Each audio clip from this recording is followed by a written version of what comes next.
I'm Susie. I'm one of the co-curators of this exhibition, Bay Area Now 8, with Martin Strickland. Thank you for coming and being part of this conversation, which is really exciting with Marcela and Andrew here. I love what both of you were saying about kinship and queerness, and I think there's so much of that in this exhibition, particularly in both of your works and a lot of the works in this room. So if you haven't gone through and seen the exhibition, I encourage you all to do that. And now I'll give it over to Marcela and Andrew. What I really want to start with first is your use of the archive. So I know in your work there's a lot of play between this kind of older archive, this non-HD archive with these HD images, and then also your means of framing, right? So like the ways that you build your frames, and I wonder what this means in terms of like queer space, queer archive, and this kind of new or like othered mythology or space. So I started looking at all these archives in the Bay Area, which there are a lot of in the public library and the GLBT Historical Society, and there were all these archives that I've never seen before, and I was just kind of blown away by like the access to all these images. And one of the things that really struck me was that, you know, besides the fact that you have to ask for one box at a time, there are all these systems in which archives are organized that are very arbitrary, that like somebody just came up with, and then they just kind of stay that way. And those systems don't really allow you to like freely access these statements of the past. So in a way, I was trying to think about creating a historically impossible kinship from queers from the past and queers from the present, and have them occupy the same moment in time in like a photograph, right? So, which is kind of like the magical part of that genre, is that you can just make anything happen. And I feel like that happens with the frame as well. Like the framing photography is always really uptight, and people are like, you have to hang it up this way, and like, this is how it's done, you know? I was working with a professional framer to do these frames, and like, it was interesting for him to be like, why do you want to do that? So it was this kind of like collaboration where he like is an expert on this field, but he's like never tried to do something outside of it. And like that happens with archives, they just get like organized in a very professional kind of like academic way that like somebody made up, and it's just kind of like, let's like have fun with it, let's be dynamic, and let's make these histories kind of like correlate a little bit more. Dope. Yeah, I have a question for you. You do? Yeah. Awesome. Shoot, I might have an answer. So one of the things that Andrew has been doing with his work is that he comes to the gallery like 3 days a week. 4 days a week. 4 days a week for hours and works on finishing these pieces. I feel like you really get an insight on like how people are responding to your work in real time. It's also like a durational type of performance, or like people might read it as such, but it's not really like placed as such for you. So I just want to hear like, how are you seeing people reacting to your work? How are you seeing people reacting to you in the space? Does it give you like a new insight on what an audience can be? When people come in the gallery, they're like, when they see a human in the gallery, they're like, I can talk to you because you're a human, right? And I think that that's an interesting dynamic. And then there's a moment of refusal, so I don't even acknowledge their presence.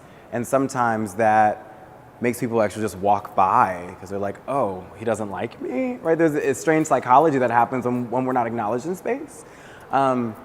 There's also folks that interject, and they're like, hey, I got a question for you. Or hey, can I interrupt you? Like, no, you can't interrupt me. I'm busy right now. If I'm talking with an audience member or a viewer or someone entering the gallery space, then I'm the kind of didactic tool that unlocks the work in new ways, right? Much like the tag does. And so I think for me, there's a tag there. Like everyone else has a tag. So read the tag, and you can understand the work and interpret it in different ways. You know, let's say this was a performance that was like musical or vocal or like very embodied like dance or something like that. You're not gonna just stop the dancer or stop the vocalist in the middle of their performance and ask a question. And so I kind of feel the same way. So there's an interesting tension that happens in this space when folks do, you know, come in. But what has been dope, I've talked to maybe 2 or 3 different classes that have come in, and one student asked, like, if all of these caftans are for each person aboard the slave vessel Brooks, then what are you, right? The one who's making, the one who's producing. And I didn't think about that. I just gotta make it, dude. Like, I just have to make it. But it makes me think about like the ledger or the record keeper or the overseer, or, you know, what is my role in the production of these kind of spirit containers. You did the New York Arts program, I think the year before I did the New York Arts program, which is crazy because the world is tiny. And so I'm wondering, with that program, what still stays with you? In a way, I felt so lucky because he taught me like all these pragmatic ways in which the art world works. Like, I didn't really know much about galleries, and they'll be like, yeah, this really intimidating space you can enter. It's free. We went to so many artist studios, and those were my first like studio visits ever. And it was just like so generous. Everyone was like sharing, like what we do now, right? Like sharing their experiences and showing their process. And I was working with this photographer, Sebastian Bremer, at the time, who like paints on photographs. And what was kind of like more moving about that was that like we developed this very like mentorship relationship, and I started kind of like babysitting for him. So I like got like this personal insight into his life, which really like gave me this insight into what is an artist's life really like. And seeing how he was kind of managing different things and applying to grants, and like how he was archiving his work also. I feel like all these little like nuances of knowledge kind of showed up later on when I was in grad school, and I was like, oh, I know how to do that. Like I know how to like move in these spaces a little bit more because of this experience. Maybe you can tell us a little bit about how that experience was for you. I interned with Fred Wilson. It was like super dope. It's like this like sweetest dude ever. And like we would get hot chocolate and espresso and talk a whole lot of mess.